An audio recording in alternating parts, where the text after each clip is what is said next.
창의성 개발을 위한 노하우. 안녕하세요, 여러분. 아이의 창의성 형성에 영향을 주는 환경적인 요소 중에서 가장 큰 영향력을 행사하는 것은 무엇일까요? 바로 가족입니다.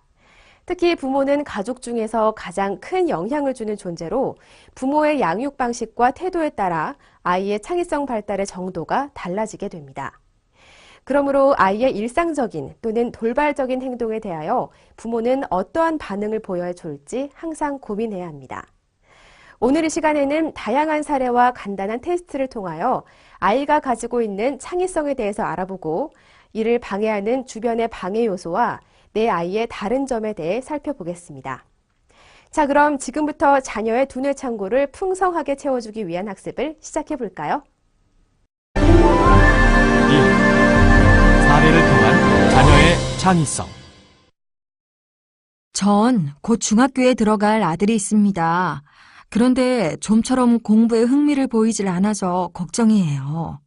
남들은 중학교 수업을 대비해서 수학학원이나 영어학원 등 이것저것 배우느라 바쁜데 우리 아이는 하루 종일 레고만 붙들고 있어요. 물론 레고는 남들보다 잘해요. 매뉴얼이 없어도 곧잘 새로운 걸 만들어내기도 하고. 하지만 레고는 결국 장난감일 뿐이잖아요. 공부에는 전혀 도움이 안 돼요. 이러다가 중학교에 입학하면 남들보다 성적이 떨어질까 너무나 걱정돼서 요즘엔 잠을 자다가도 깨곤 해요. 우리 부모들이 아이에게 가장 관심을 갖는 부분은 무엇일까요? 이런 질문을 한다면 아마 대부분의 부모들은 성적이라고 답을 할 것입니다. 그래서 입학 또는 학년이 올라가기 전에 학원 등을 통해서 선행학습을 시키곤 하죠. 그러나 이렇게 공부에만 전전긍긍하는 모습이 오히려 아이들의 학습에 대한 열의를 떨어뜨린다는 사실을 알고 있나요? 과도한 부모의 욕심은 자녀들의 호기심을 죽임과 동시에 학습에 대한 동기를 저하시켜 결국 창의성을 저하시키는 결과를 가져옵니다. 두 번째 사례입니다. 엄마가 아이의 행동에 대해 어떠한 반응을 보이는지 잘 살펴보세요.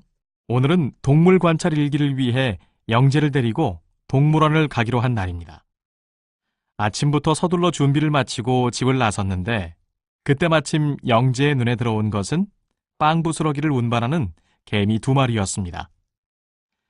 영재는 그 자리에 쪼그리고 앉아 개미가 어디까지 가는지 지켜보기 시작했고 시간이 지체될수록 엄마는 짜증이 나기 시작했습니다.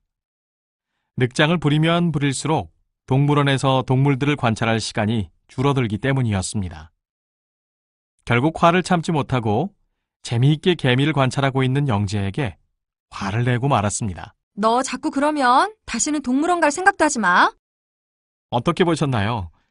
첫 번째 이야기와 두 번째 이야기의 공통점을 발견하셨나요?